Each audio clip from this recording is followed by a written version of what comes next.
Un saludo cordial y afectuoso para toda la audiencia y para el Ministerio Verdad Adventista.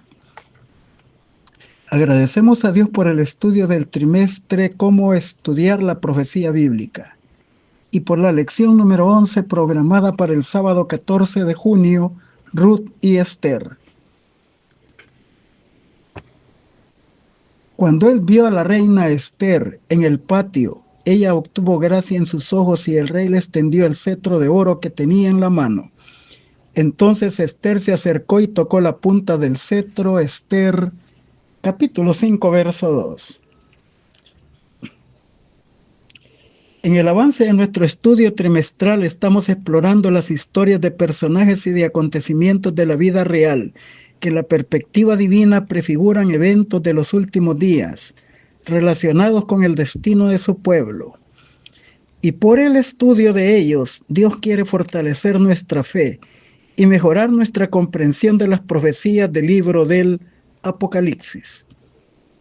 En esta oportunidad analizaremos los detalles de dos libros, el de Ruth y Esther, los únicos libros de la Biblia que tienen como título dos nombres de mujeres.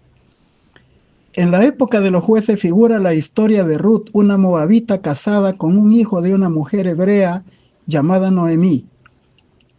La adversidad visitó a Noemí, quien primero perdió a su esposo y 10 años después a sus dos hijos, quedando totalmente desamparada. Ruth había enviudado también y legalmente podía buscar entablar otra relación matrimonial y formar una nueva familia. Sin embargo, decidió acompañar a su suegra en su regreso a su tierra natal. Para ella esto implicaba el desafío de adoptar una nueva fe, la fe hebrea, y conocer al único Dios verdadero y adorarlo. Los resultados se tornaron en bendición para ambas. La providencia divina le permitió conocer al bondadoso Booz, su goel o pariente cercano redentor, quien se casó con ella y cambió totalmente la vida de ella y su suegra Noemí. Los intérpretes ven en este relato la ilustración del amor de Jesús por la humanidad. En la época posexílica del cautiverio de Babilonia figura la historia de Esther, una judía que por la providencia de Dios se convirtió en la esposa del rey persa, Asuero, llamado también Jerjes. Llegó al palacio real en el preciso momento cuando se fraguaba un complot para destruir a todos los judíos y por la naturaleza irrevocable de las leyes persas, sería inevitable salvar su propia vida y la de su padre adoptivo Mardoqueo. Esta crisis la ubica como el personaje central del drama del libro, que se desarrolla para salvar a su pueblo. En el análisis de los detalles de ambos libros, estudiaremos tres temas importantes. Número 1, el plan de Dios en la crisis de Ruth. Número 2, el plan de Dios en la crisis de Esther. Y número 3, el plan de Dios en la crisis del pueblo remanente del tiempo del fin. Y como es nuestra costumbre, finalizando con las aplicaciones pertinentes, comencemos con el plan de Dios en la crisis de Ruth.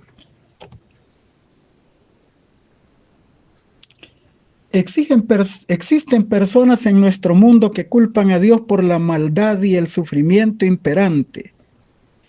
Pero a la luz de la Biblia, Dios creó al hombre con libre albedrío y desde la desobediencia de Adán y Eva, nosotros somos responsables de nuestras malas decisiones y dolorosas consecuencias. Sin embargo, Dios siempre ha estado activo y presente en la historia humana y resolverá para siempre el problema del pecado y de la maldad sin coartar la libertad humana. El libro de Ruth comienza describiendo el impacto de una hambruna, Ruth 1 del 1 al 5. Este tipo de calamidad figura en la época de Abraham, Génesis 12, en la de Isaac, Génesis 26, y en la de Jacob, Génesis 46. Y también en el tiempo de Elías, pero ahí se le presenta como un juicio divino por la apostasía del pueblo de Israel.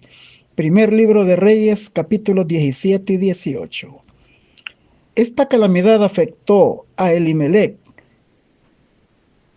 y a su esposa Noemí, a los hijos Mahlón y Kelión. Ellos tuvieron que partir a la tierra de Belén y mudarse luego a los campos de Moab. Allí se suma la calamidad con la viudez de Noemí, y luego que sus hijos se casaron con Orfa y Ruth, respectivamente, también ellas se enviudaron y quedaron prácticamente en la libertad. Sin embargo, Noemí era una mujer despojada de todo apoyo familiar, y de ellas fue Ruth la que decide quedarse con Noemí. Para los intérpretes bíblicos es paradójico que en Belén, cuyo nombre significa casa del pan o casa del alimento, hubiera hambruna. Por esta razón ven aquí en la narración una alusión a la triste experiencia de la caída del ser humano, cuando en su creación Dios los coloca en un ambiente de prosperidad en el huerto del Edén, Génesis 2:16, pero que por causa del pecado perdieron todas las bendiciones anteriores y fueron expulsados de allí. Y ahora Adán labraría una tierra bajo maldición y ganaría el sustento diario con el sudor de su frente hasta que llegara el momento de morir. Génesis 3:19.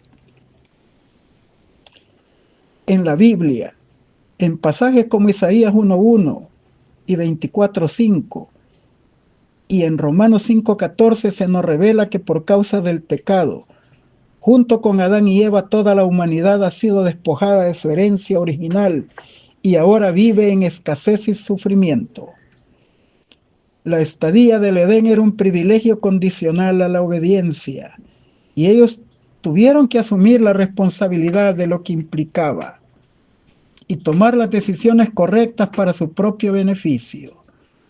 Después de crear al hombre, Dios lo bendijo y le hizo señorear sobre todo lo creado y todo lo puso bajo sus pies. Salmos 8 del 4 al 8. Pero por causa del pecado el hombre perdió el dominio sobre la creación y ahora tiene que enfrentar el desafío de sobrevivir en un mundo caído, donde los recursos naturales ya no son renovables y el abuso de ellos los hace más escasos aún, y hay una lucha por la sobrevivencia. Se enfrentan las medidas impuestas por algunos personajes privilegiados en este mundo que juegan a ser dioses en su egoísmo. Pero este escenario cambiará muy pronto y Dios destruirá a los que destruyen la tierra. Apocalipsis 11:18.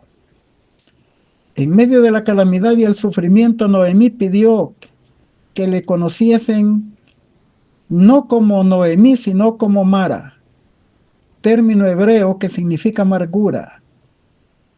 Ruth 1:20.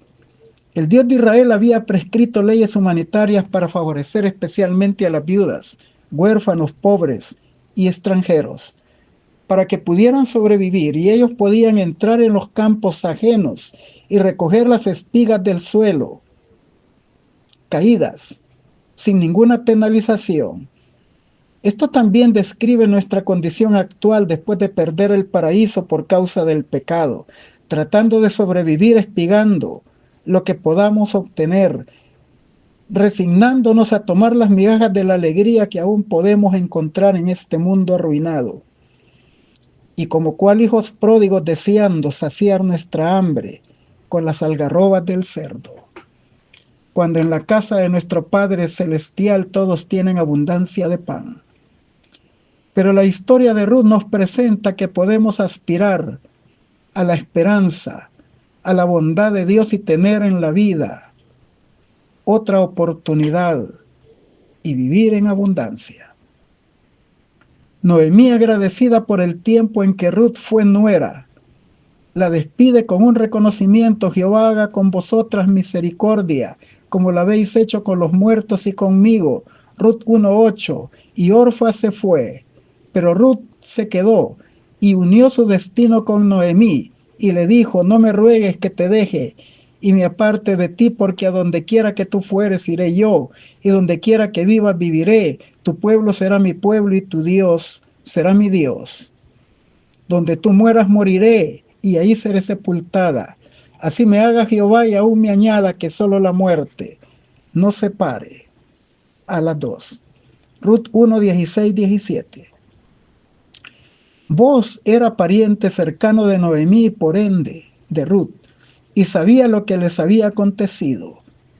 En el momento en que se entrevistó con ella, la encomió por su solidaridad con su suegra y le dijo: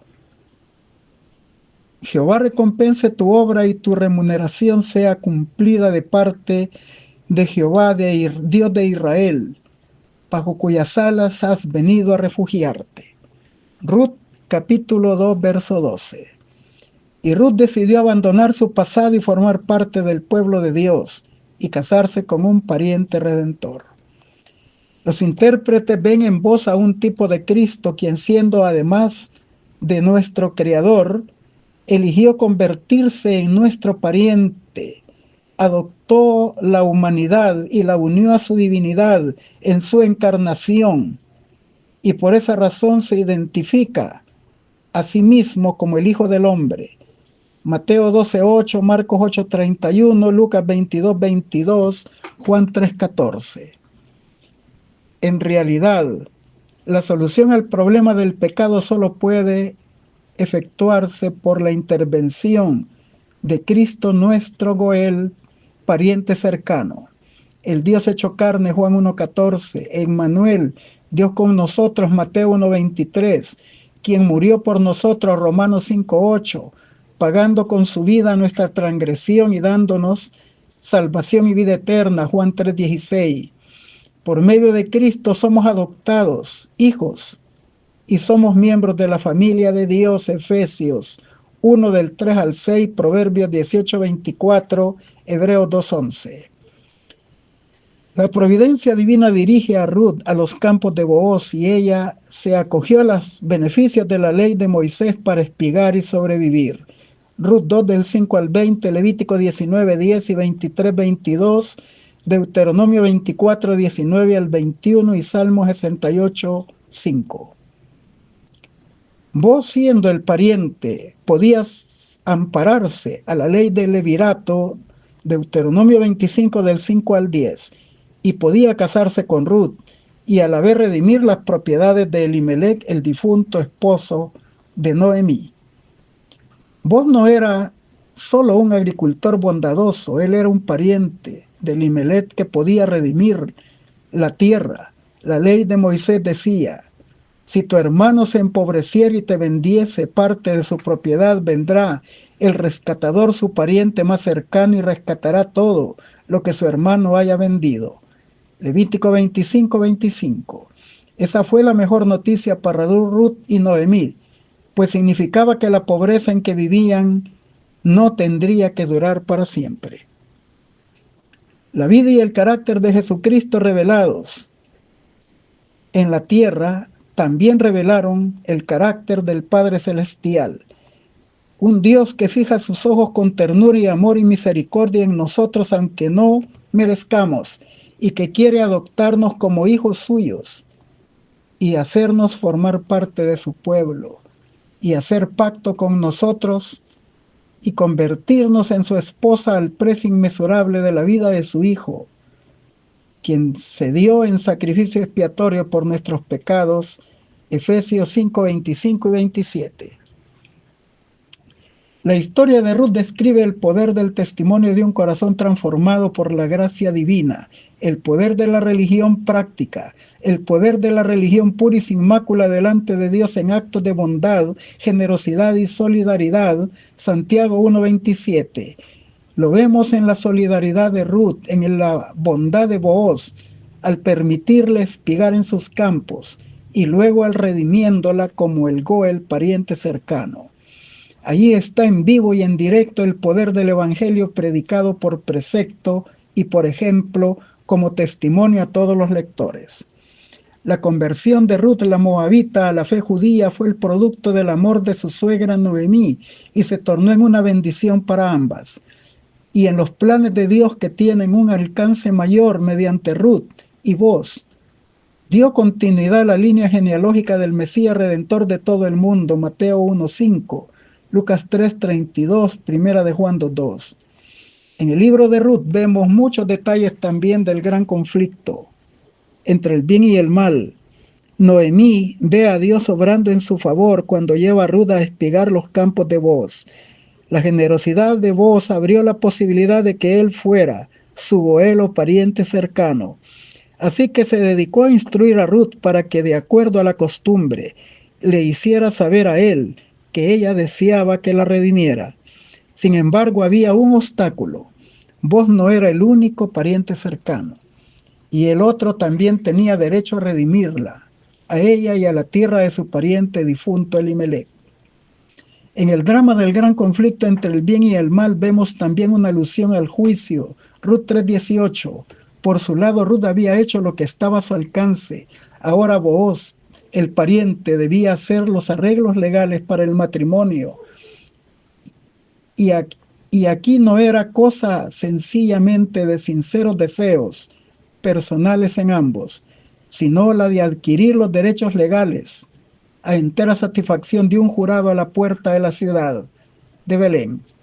Los cálculos de Satanás no se limitaron a afectar a Ruth, a Noemí, a Booz, sino que también él buscaba impedir la línea genealógica del futuro Mesías Redentor del mundo. Así que sus acciones eran un ataque a Cristo mismo en la persona de sus hijos. El desenlace final se describe en Ruth 4 del 1 al 12. Booz viaja al portán de Belén, ciudad donde Cristo vino al mundo como nuestro pariente cercano. Allí se reunía el tribunal y delante de los ancianos, los dos parientes intercambiaron una sandalia, símbolo de pertenencia o propiedad. Ruth 4, 7 y 8. El resultado sería la transferencia del derecho de redimida Ruth y la propiedad de Elimelech de parte de Booz. Esta escena es una ilustración del juicio celestial que será en favor de los santos del Altísimo. Daniel 7, 13, 14, 22, 26 y 27. Cristo amó a la iglesia y se entregó a sí mismo por ella y pagó el precio de su vida.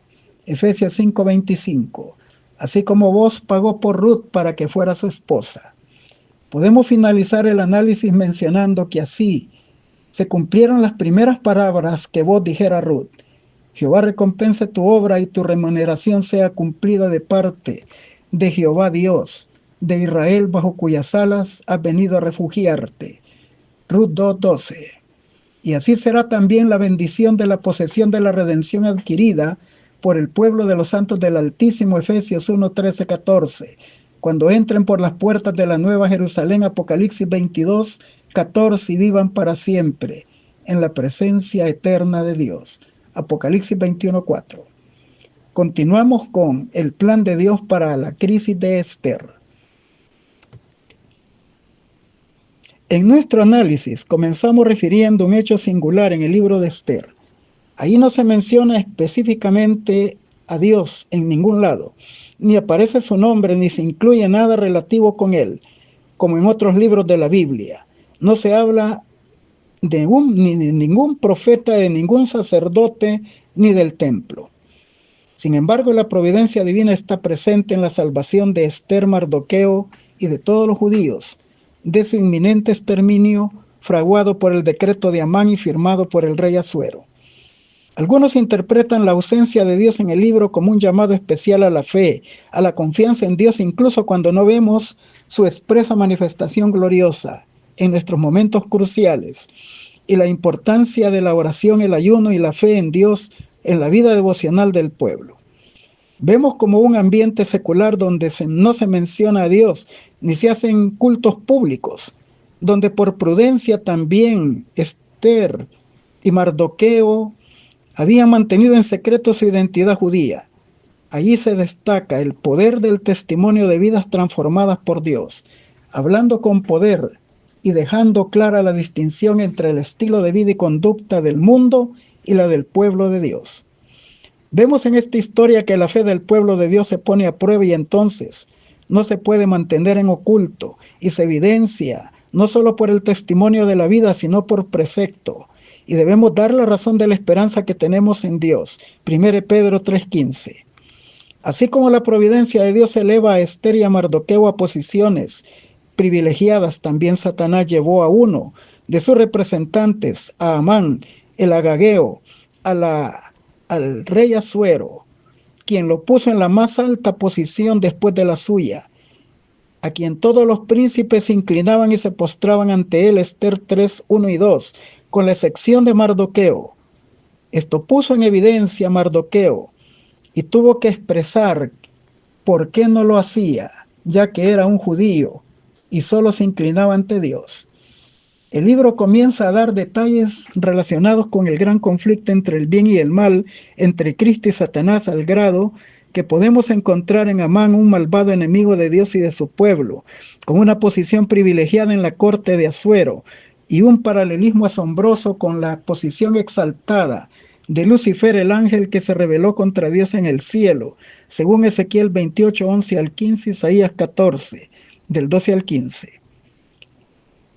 Recordamos las escenas donde Satanás con arrogancia se presentaba a los concilios del cielo como representante de la tierra, cuyo dominio había usurpado a Adán en su caída, Job capítulos 1 y 2. Y la escena de la tentación en el desierto, cuando quiso hacer caer a Cristo, ofreciéndole los reinos de la tierra que le habían sido entregados. Mateo 4, del 8 al 11, Lucas 4, 5 al 7. Pero no podemos pasar por alto la importancia de que Jesús lo derrotó y que recuperó todo lo que Adán había perdido por el pecado, y lo hizo como uno de nosotros. Él era el postrer Adán, 1 Corintios 15:45, y él es nuestro Goel, pariente redentor, Ruth 3:9. Y por supuesto el precio que pagó para redimirnos fue muy altísimo, su propia vida inocente. Desde su rebelión contra Dios, Satanás no ha cambiado sus planes y los mantendrá hasta el final. Su ansia de poder y adoración se sigue manifestando. Está llevando a la tierra a la crisis final. Por la vía de la falsedad religiosa ha cautivado a los reyes de la tierra y a los mercaderes del mundo, y los ha embriagado junto con todas las naciones con el vino de la fornicación, de las falsas doctrinas corruptoras, de la fe pura, de Babilonia la Grande, Apocalipsis 14:8. Y logrará que toda la tierra, con la excepción del remanente de Dios, Apocalipsis 12:17, 14:12, logrará que toda la tierra se maraville en pos del sistema de la bestia, papado romano, y adore a la bestia, Apocalipsis 14:9, y a su imagen, Apocalipsis 14:9, y que reciban su marca de autoridad el domingo, falso día de reposo, y de esa manera finalmente adoren al dragón, al diablo, Apocalipsis 13:3 y 4, Apocalipsis 12:9. La intolerancia y la persecución son características distintivas de Satanás y los poderes terrenales que están bajo su control. Así dice la profecía en Apocalipsis 12:17 y 17:6, que el dragón se lanzará con ira contra el remanente. Y vi a la mujer ebria de la sangre de los santos. Así como lo hizo con Israel en el pasado y con la iglesia cristiana en el tiempo de la Edad Media, lo pretenderá hacer en el tiempo del fin. El conflicto entre Amán y los judíos inició cuando Amán vio la recurrente actitud de Mardoqueo, uno de los elegidos de Dios, de no reconocer lo que él consideraba su derecho, al no arrodillarse ni humillarse ante él. Esther 3:1-2. Él, lleno de ira, Esther 3:5-6, se empeñó en borrar a todo el pueblo de Mardoqueo de la faz de la tierra. En el libro de Esther, Amán es el funcionario más importante de la corte persa, después del rey, y era descendiente de Agag, rey de los amalecitas, a quienes Dios ordenó destruir a Saúl, rey de Israel. Y aquí se revive el viejo conflicto entre amalecitas y judíos, y bajo el pretexto del incumplimiento de Mardoqueo de rendirle honores, postrándose ante Amán, él decide el exterminio de todos los judíos. El pasaje de Esther 3 del 1 al 14 tiene paralelismo con Apocalipsis 12:17 en los detalles significativos. Amán se llenó de ira, el dragón se llenó de ira. Amán decide exterminar a los judíos por causa de Mardoqueo y el dragón quiere exterminar al remanente porque guarda los mandamientos de Dios y tiene el testimonio de Jesucristo. Satanás el dragón se llena de ira contra el pueblo que guarda los mandamientos de Dios, porque no le rinde honor al domingo como día de reposo impuesto como marca de autoridad del papado. Apocalipsis 13 del 15 al 17. En Esther 3 del 7 al 11, Amán echó pur, es decir, suertes, para trazar el destino de los judíos y oficializar el día y la hora de su exterminio. Los argumentos que presentó el rey Asuero, sin mencionar tan siquiera a quién se refería, que eran los judíos, era de que había un pueblo extendido en la tierra que tenía leyes diferentes a las del rey y que no obedecía al rey, y que su existencia en los dominios del rey no eran de ningún beneficio, y por lo tanto le propuso exterminarlos y confiscar sus bienes y llevarlos al tesoro y hacer una suma considerable. Pero el rey no estuvo interesado en el botín, pero sí en el asunto de la no obediencia de las leyes persas, y le dio plena potestad para que se encargara de exterminarlos. El decreto fue sellado con el anillo real de Asuero, Esther 3:10. Convocaba a todos los escribanos del rey en el mes primero al 13 del mes, escrito conforme a lo que Amán había mandado y enviado a las provincias, a los príncipes de cada pueblo según su lengua, en nombre de Asuero, con la orden de destruir, matar y exterminar a todos los judíos, jóvenes y ancianos y niños y mujeres en un mismo día, el día 13 de Adar, y de apoderarse de sus bienes. Esther 3 del 10 al 14. Al ver la liberación final de los judíos, nosotros podemos decir que no es difícil creer que la providencia divina había dirigido todos los eventos desde que Esther ocupara el lugar de Vasti en el palacio real como esposa del rey Asuero. No era remoto entonces de que Asuero, una noche de insomnio, descubriera que Mardoqueo libró su vida, denunciando el complot de Bigtán y Teres, eunucos guardianes de la corte, y salvar su vida. La fidelidad a Dios no era negociable en Mardoqueo a tal grado que, por no inclinarse ante ningún personaje por importante que fuera en la tierra, ni tampoco la valentía de Esther era casualidad, al interceder por su pueblo sin ser invitada a llegar a la presencia del rey, los eventos del decreto de muerte, o más bien del exterminio, contra el pueblo de Dios, el acto de echar suertes contra ellos para exterminarlos, y la gran liberación de Dios, marcaron el destino del pueblo de Dios, y la decisión de Mardoqueo de incorporar esta fiesta del Purim, que describía el plan de la redención en el conjunto de fiestas del santuario terrenal, para incentivar la fe en que las decisiones de Dios en los momentos extremos siempre son en favor de su pueblo, así como las que tomará en el desenlace final del juicio investigador, en la crisis que vendrá sobre su pueblo. Y todo esto en conjunto muestra que Dios siempre ha estado en el control de los eventos, de todo lo que acontece a su pueblo. El diablo ha reclamado el mundo como suyo, pero la presencia de personas fieles a Dios refuta la pretensión de supremacía total. Dios en la Biblia, especialmente en las profecías apocalípticas, dejan claro que mientras exista el pecado, los pecadores y fieles servidores de Dios en la tierra, la persecución estará siempre presente hasta que Dios elimine por completo a Satanás, el pecado y los pecadores. Las historias de liberación de los 3 hebreos del horno de fuego, Daniel 3, la de Daniel echado al foso de los leones, Daniel 6, la de los judíos del exterminio en el tiempo de Esther. Todo esto nos enseña que la confianza en Dios es crucial para cumplir no solo la misión que Dios nos asigne, aunque parezca imposible de realizar, sino también esencial para enfrentar cualquier desafío de la fe y mantener la lealtad a los principios de la ley de Dios, aunque se precipite contra nosotros una extrema desolación. No importa cuán grande y difícil sea la amenaza y la crueldad que nos acompañe para doblegarnos, no debemos de fallecer por el temor a nuestros enemigos, sino que debemos de confiar en la protección de Dios y en su poder, centrarnos en la fidelidad que Dios tiene y en su soberano poder. Él está al control de todo lo que acontezca a su pueblo y tiene preparado un eterno y gran peso de gloria para los fieles, en el nuevo cielo y en la nueva tierra donde morará la justicia. Segunda de Pedro 3:13. Como cualquier ser humano, al saber que los días los tenían contados y que serían muertos con crueldad, eso entristeció a Mardoqueo, a Esther y a todo el pueblo judío. Así que Esther tenía que explicarle esto al rey, que el decreto de exterminio de Amán era contra todos los judíos y lo incluía a ella, a su esposa y también al Mardoqueo, que había sido su siervo leal y le había salvado la vida.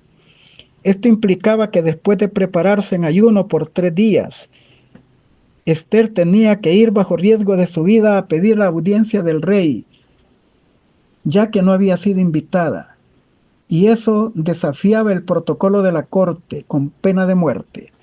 Esther 4:11.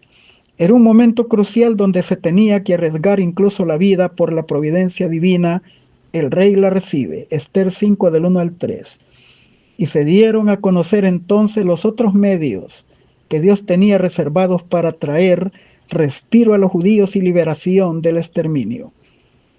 En Esther capítulo 9, verso 20 al 28, Mardoqueo promulga un decreto oficializando en todos los términos judíos, dentro del reino de los persas, celebrar la fiesta del Purín como un memorial de la gran liberación de Dios, del exterminio y de la muerte.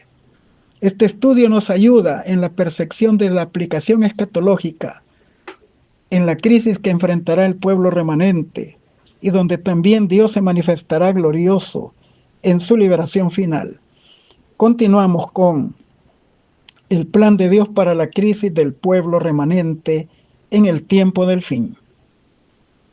Vemos que como hizo Amán en el tiempo de Esther, también en la Edad Media el papado emitía bulas para exterminar a los hugonotes, albigenses y demás protestantes y reformadores.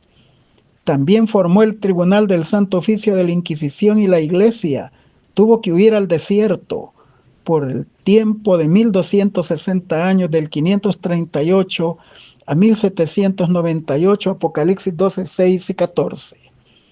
El desierto representa a aquellas naciones protestantes que dieron asilo a los cristianos que huían de la persecución papal, pero sobre todo al continente americano recién descubierto, especialmente lo que hoy se conoce como los Estados Unidos de América.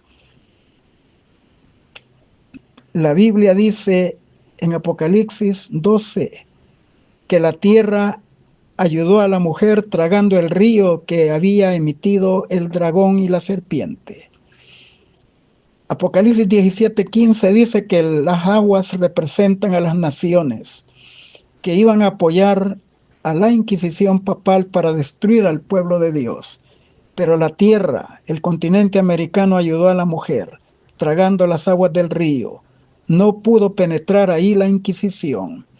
Sin embargo, Apocalipsis 12:17 revela los planes finales de Satanás contra el pueblo remanente que guarda los mandamientos de Dios y tiene el testimonio de Jesucristo. Y ese ataque se hará inicialmente en la América protestante.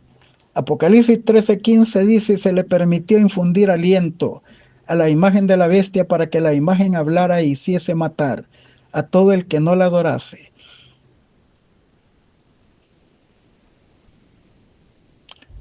Esther descubrió que no estaba sola frente a la persecución de Amán contra su pueblo, ya que contó con el favor del rey y su pueblo fue finalmente librado.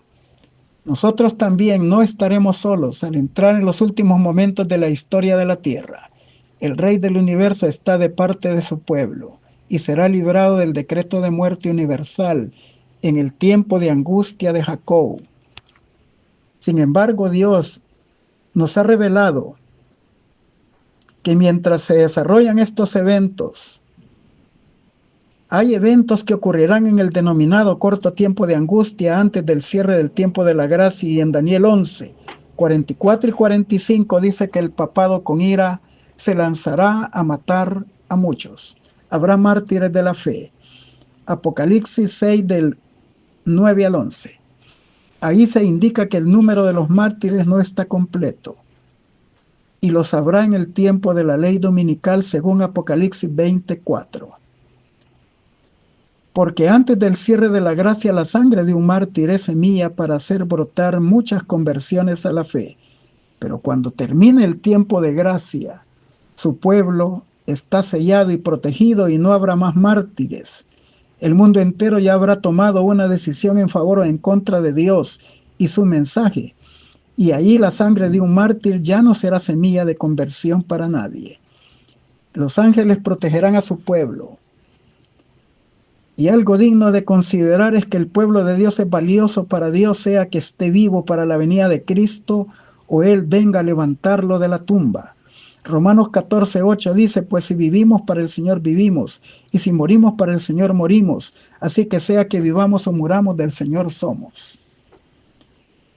La nota tónica es el privilegio de ser comprado por el precio inmensurable de la sangre preciosa de Cristo. 1 Pedro 1, 18 y 19. Y así como en el drama del tiempo de Esther se descubre el complot de Amán y las condiciones se revierten contra él y el que es condenado a la horca es él, así será con Satanás en el último tiempo. Porque él es el instigador de las naciones en contra del pueblo de Dios, pero él finalmente será ejecutado y el pueblo de Dios salvado para siempre, por la gracia de Dios. La crisis no es un evento extraño para el pueblo remanente. Surgimos de una crisis milerita en el chasco de 1844.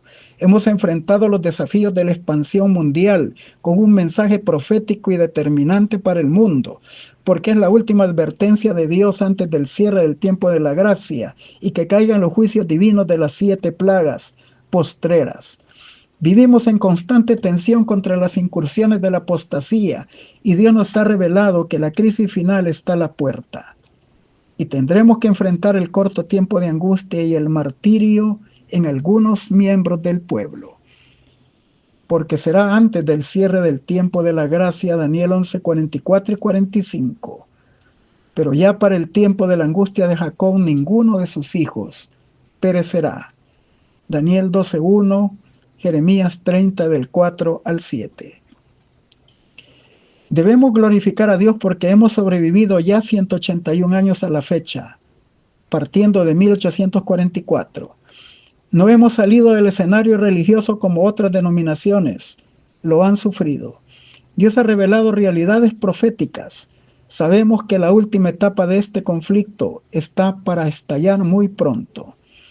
Pero no debemos detenernos ni centrarnos en el temor a la dificultad que nos visitará en el tiempo final, sino animarnos porque Dios está a punto de poner solución al problema del pecado, y Él anhela más que nosotros salvarnos y darnos la tierra nueva. Dios nos advierte en Eclesiastés 1:9, ¿qué es lo que fue? Lo mismo que será. ¿Qué es lo que ha sido hecho? Lo mismo que acontecerá. Y no hay nada nuevo bajo el sol. La sierva de Dios, el espíritu de profecía, lo resume con frases significativas como estas. La historia se repetirá y viejos conflictos volverán a resurgir. Y luego dice, grandes cambios sobrevendrán a la tierra y los movimientos finales serán rápidos. Este ha sido el patrón de los eventos que se repiten a través del tiempo, que Satanás ha venido dirigiendo y sabe que tiene poco tiempo para lograr su objetivo, erradicar de la faz de la tierra a Dios y la verdad y a su pueblo. Sabe que Dios muy pronto triunfará sobre él y lo eliminará por completo a él, a sus ángeles caídos y a los pecadores. Entonces, debemos de concluir algo. Si la historia se repetirá, también Dios y su verdad triunfarán, y Él cumplirá lo que ha prometido a su pueblo. Apocalipsis 12:13 dice que el diablo usó al Imperio Romano para perseguir a la Iglesia Apostólica. Apocalipsis 12:6 y 14 que usó al papado para perseguir a los pre-reformadores y reformadores en la Edad Media. Y le fue revelado a Juan en Apocalipsis 6 del 9 al 11 que el número de mártires aún no está completo y que habrá mártires de la fe en el tiempo previo de angustia. Apocalipsis 24, en el tiempo de la ley dominical. Pero también el diablo no logrará exterminar al remanente. Habrán 144,000 que estarán de pie con el Cordero en el monte de Sión, Apocalipsis 14:1. Y habrán millares que abandonarán en la hora 11 Babilonia la Grande, haciendo honor al mensaje del tercer ángel, Apocalipsis 18:4. Combinando entonces todos estos acontecimientos del pasado, del presente y del futuro, podemos decir que Dios tiene suficientes medios para traer respiro a su pueblo en los momentos críticos y que su brazo no se ha cortado para salvarnos aún en el tiempo del fin. A manera de conclusión podemos decir, la vida de Ruth muestra que cuando nos visita la calamidad tenemos que tomar decisiones radicales que nos llevarán a romper con nuestra vida pasada. Ella decidió acompañar a su suegra y adoptar una nueva fe, la fe judía, y conocer al Dios de Israel. Y efectivamente fue su mejor decisión. Vio el trato misericordioso de Dios que le permitió rehacer su vida al encontrar a Booz, un tipo de Cristo, el Redentor de la humanidad, el pariente cercano. Todo esto produjo cambios radicales en su vida.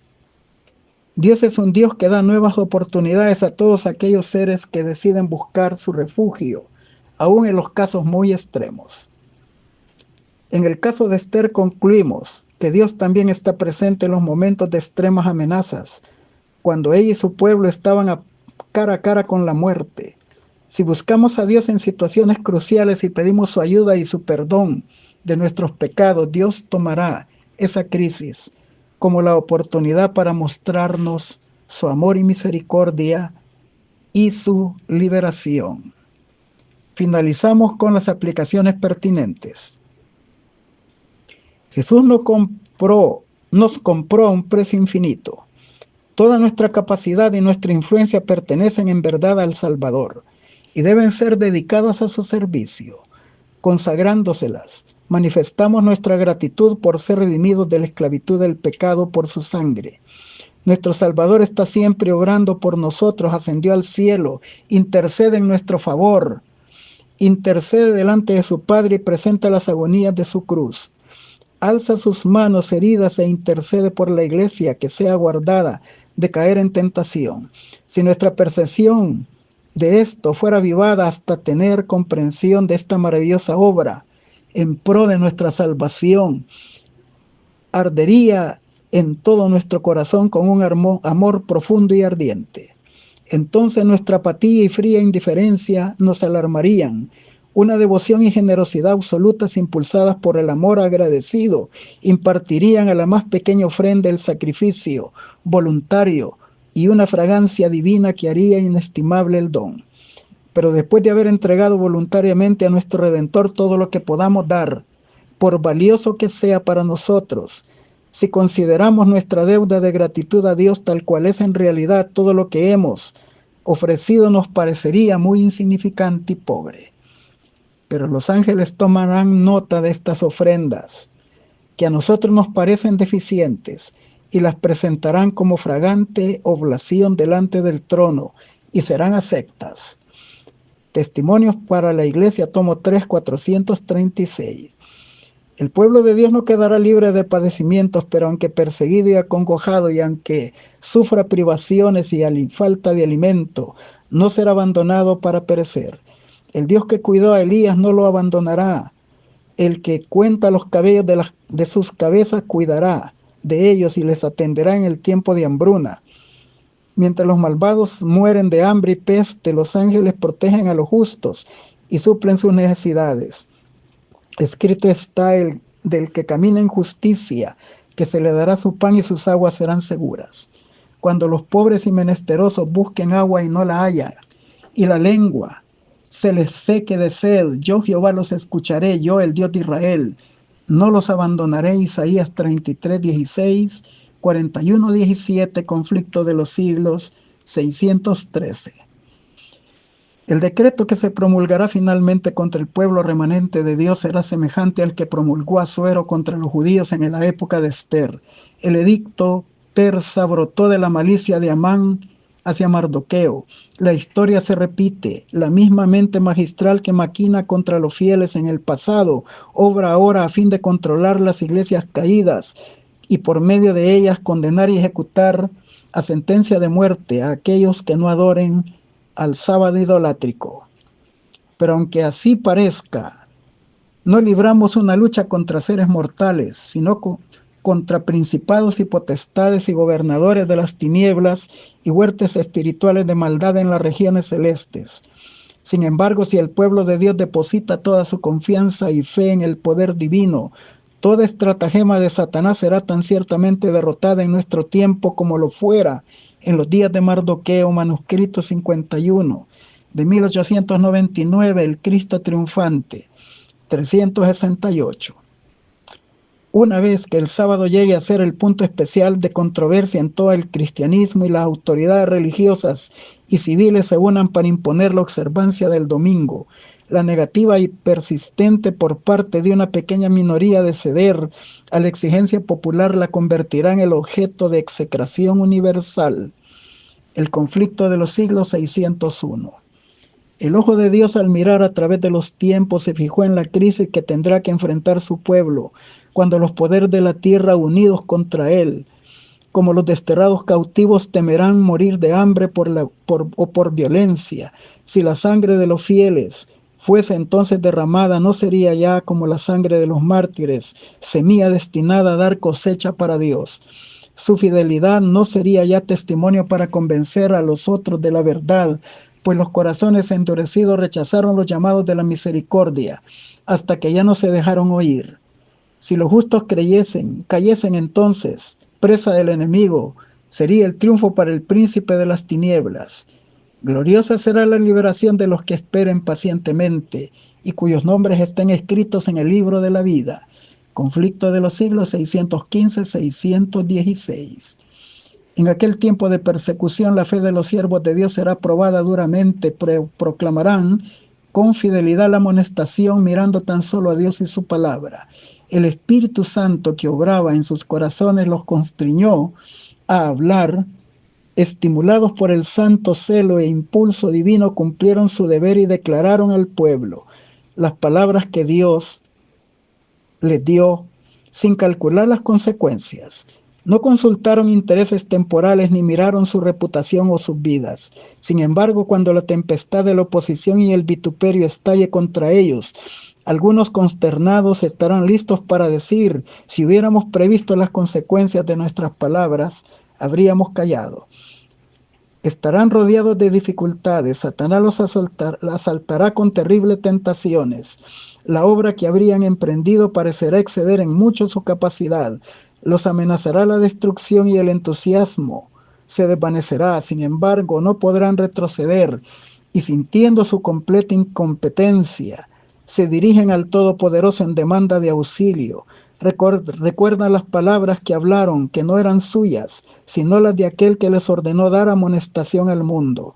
Dios puso la verdad en sus corazones y ellos, por su parte, no pudieron hacer otra cosa que proclamarla.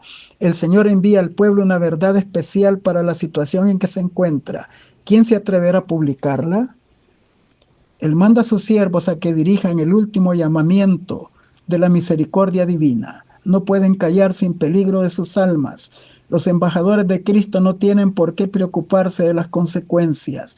Deben cumplir su deber y dejar a Dios los resultados. Conforme se va revistiendo la oposición un carácter más violento, los siervos de Dios se ponen de nuevo perplejos pues les parece que son ellos los que han precipitado la crisis, pero su conciencia y la palabra de Dios les dan la seguridad de estar en lo justo. Y aunque sigan las pruebas, se sienten robustos para sufrirlas. La lucha se encona más y más, pero la fe y el valor de ellos aumentarán con el peligro. Este es el testimonio que dan. No nos atrevemos a alterar la palabra de Dios dividiendo su santa ley, llamando parte de ella esencial y parte de ella no esencial por obtener el favor del mundo. El Señor a quien servimos puede librarnos. Cristo venció los poderes del mundo y nos atemorizaría un mundo ya vencido. Conflicto de los siglos 594 y 595. Satanás despertará indignación contra la minoría que se niega a aceptar costumbres, tradiciones populares, hombres encumbrados y célebres. Se unirán con los inicuos y viles en contra del pueblo de Dios. La riqueza, el genio, la educación se combinarán para cubrirlo de desprecio. Gobernantes, ministros y miembros de iglesia llenos de un espíritu perseguidor conspirarán contra ellos por viva voz y pluma, mediante jactantes amenazas y el ridículo. Procurarán destruir su fe por calumnias, apelando a la ira. Algunos despertarán las pasiones del pueblo y no pudiendo presentar aún así, dice la Escritura, contra los que defienden el día de reposo bíblico, recurrirán a decretos opresivos para suplir su falta.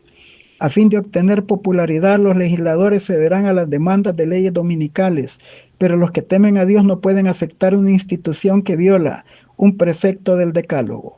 En ese campo de batalla se pelea el último gran conflicto en la controversia entre la verdad y el error, y no se nos deja en duda en cuanto a su resultado. Hoy, como en los días de Esther, Mardoqueo, el Señor vindicará su verdad y a su pueblo. Profetas y Reyes 444. En este tiempo en que prevalece la iniquidad, sabemos que la última crisis está por llegar. Cuando el desafío de la ley sea casi universal, cuando su pueblo sea oprimido y afligido por sus semejantes, el Señor se interpondrá. Será tiempo de angustia como nunca lo hubo desde que hubo gente hasta entonces, pero será libertado tu pueblo, los que estén hallados escritos en el libro. Daniel 12:1. De buhardillas, de chozas, de calabozos, de patíbulos, de montañas y desiertos, de cuevas de la tierra y de cavernas del mar, Cristo reúne a sus hijos. Los hijos de Dios fueron ajusticiados en tribunales humanos como viles criminales, pero se acerca el día en que Dios será el juez. Entonces las decisiones de la tierra se invertirán. Él quitará la afrenta de su pueblo y a cada uno de sus hijos se le dará ropa blanca. Cualesquiera que sean las cruces que hayan sido llamados a llevar, cualquiera la pérdida soportada, cualquiera la persecución sufrida, aún la pérdida de la vida temporal, los hijos de Dios serán ampliamente recompensados. Maravillosa gracia de Dios 371. Puesto que Satanás es el originador del pecado, el instigador directo de todos los pecados que causaron la muerte del Hijo de Dios, la justicia exige que Satanás sufra el castigo final. La obra de Cristo en favor de la redención del hombre y la purificación del pecado del universo se concluirá quitando el pecado del santuario celestial y colocándolo sobre Satanás, quien sufrirá el castigo final. Cristo en su santuario, página 40. Llegó el momento por el cual suspiraron los santos, desde que la espada de fuego expulsó a la primera pareja del paraíso. La tierra dada al principio al hombre para que fuera su reino y entregada alevosamente por ellos a manos de Satanás y conservada por Satanás durante tanto tiempo, ha sido recuperada mediante el gran plan de la redención.